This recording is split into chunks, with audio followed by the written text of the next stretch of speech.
No one warns you that bedtime with an ADHD child can feel like war every single night. If this hits home, type sleep in the comments because you're not alone and parents need to know they're not crazy.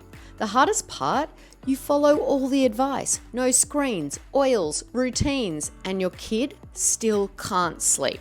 What gives? In this video, we're breaking down the real reasons kids with ADHD struggle with sleep and what you can actually do to help naturally. I'm Dana Kay, board certified health and nutrition practitioner, ADHD mum, and founder of the ADHD Thrive Institute.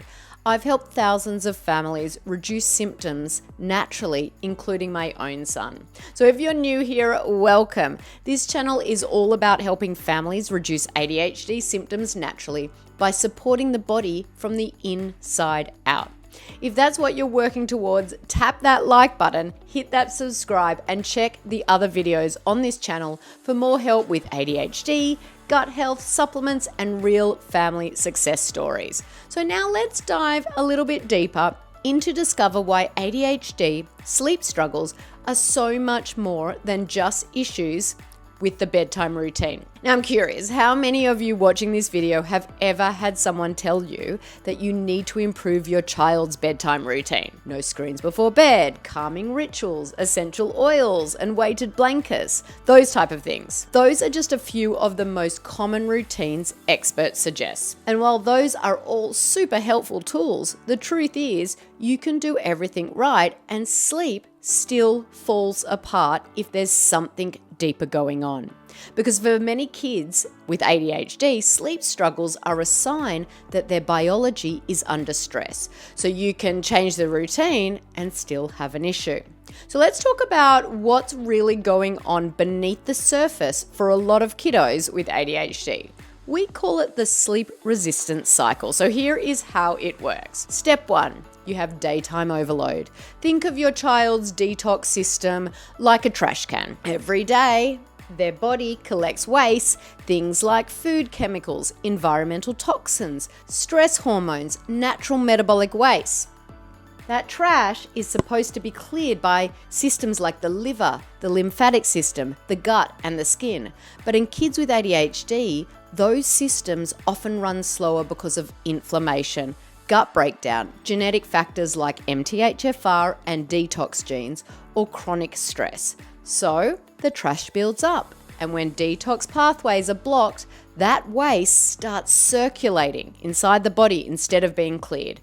It irritates the gut, triggers inflammation, disrupts the nervous system, and affects the brain. Melatonin gets blocked, the brain's calm switch, the vagus nerve goes into haywire.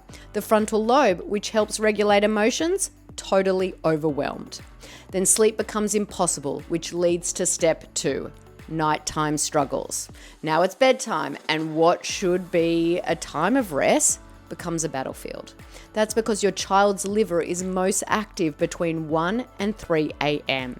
If detox is sluggish, that's when the body starts to push back. So instead of restless sleep, you get night sweats, tossing and turning, sudden wake-ups, restless legs, anxiety, red cheeks or itchy skin, which leads us to step 3, more dysregulation the next day. The nervous system is fried, meltdowns happen before breakfast, focus is gone, and you, the parent, are left wondering what you're doing wrong. But it's not you, and it's not your child either. So to review, it goes like this. Daytime overload equals nighttime nervous system activation equals poor sleep equals next day regulation, and then repeat. This is the sleep resistance cycle. So stick around, because if any of the following sound familiar, you'll finally understand what your child's sleep is really trying to tell you. So let's talk about the 3 specific sleep challenges I see in families all the time and what's really behind them. As we work through each of these, I think you'll understand a little bit better how biology plays a role in sleep issues. Okay, so challenge number 1. A child that's wired at bedtime but can't settle. This is often a cortisol surge or a stress hormone that spikes that blocks melatonin. It's triggered by inflammation, blood sugar crashes, or a dysregulated nervous system. So what do you need to look for? Maybe giggling or silly behavior, restlessness, anxiety about bedtime, craving sugar or snacks before sleep.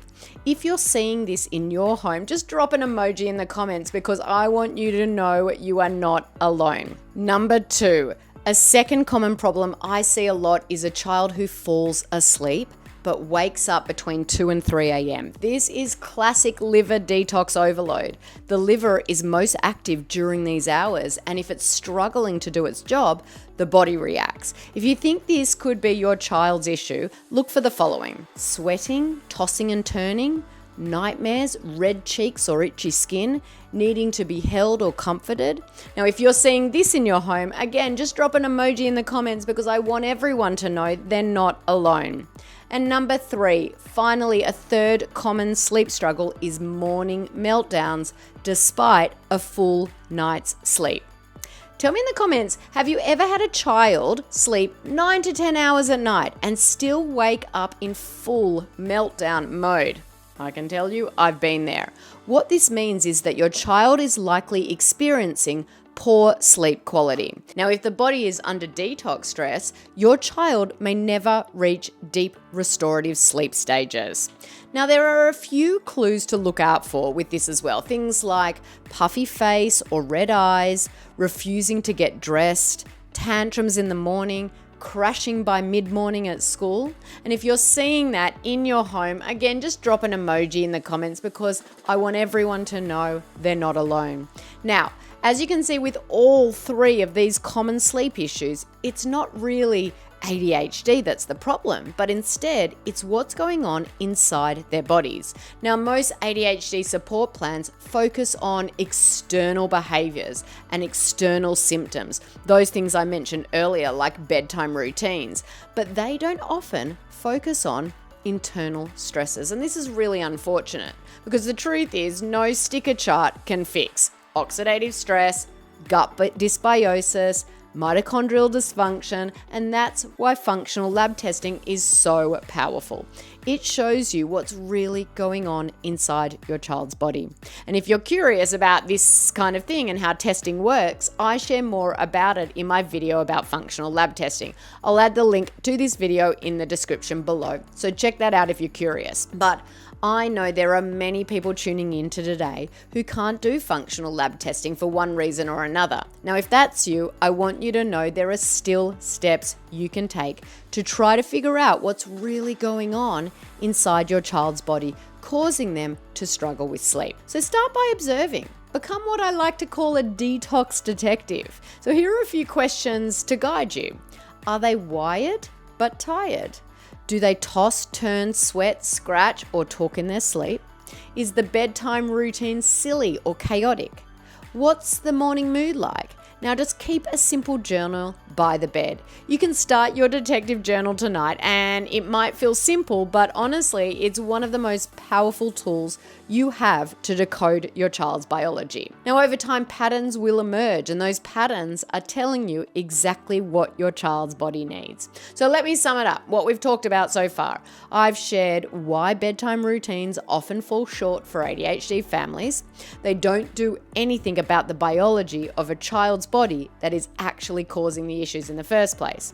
I explained the sleep-resistant cycle and why kids with ADHD often struggle to get to sleep at night. And I also shared the 3 of the most common sleep struggles ADHD families face and how biology plays a role in each of these challenges. Now, you might be wondering, well, if routines don't help, what does? Along with starting that journal that I already mentioned to look for your patterns in your child's sleeping, these are the 5 most effective steps I recommend to every family I work with. They're powerful and they're doable.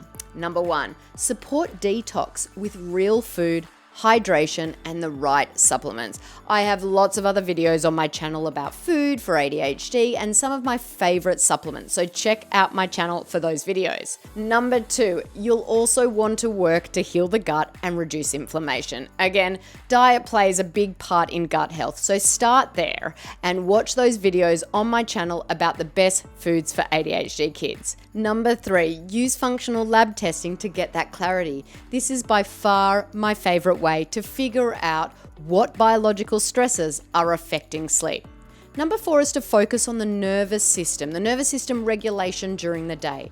Practice mindfulness, deep breathing, and other calming strategies with your child each day to work on regulating their nervous system. And finally, number 5, balance blood sugar, especially in the evening. Think more protein and less sugar. Listen, I know what it feels like to watch your child bounce off the walls at 10 p.m., to dread the 2 a.m. wake up, or to start your day with yelling or tears. I've been there too with my son who has ADHD, but I'm also on the other side now, so I know you can get there too. You can get to a place where your child is thriving, where they sleep through the night, where you're not dreading the bedtime battles. And once you decode the biology behind the symptoms and the behavior, everything can change and you don't have to do it alone. Now, if this video hit home and you're thinking, okay, but how do I actually start decoding what's happening inside my child's body? I've got something that'll help. It's called the Biology Beneath Flip Guide, and it's free to view right now. It's completely free, and inside I'll show you the hidden biological stresses that disrupt sleep, focus, and behavior, why your child's symptoms aren't just ADHD, and what else could be going on. What to look for first if you're serious about healing from the inside out. Look, this guide will help you stop the guessing and start seeing what your child's biology is actually trying to tell you. You can grab it right now using the link in the description below. Seriously, don't end the day without accessing it, because the sooner you understand the biology beneath your child's symptoms, the sooner you can help them truly thrive. Now, if this video helped you, give it a like. Leave a comment if you've seen any of these sleep patterns in your child, and subscribe for more videos like this. Thank you so much for watching, and remember, your child's sleep issues aren't misbehavior or just ADHD symptoms that you just have to accept. Their biology, and now you know how to listen to what their body is trying to say. Until next time, bye for now.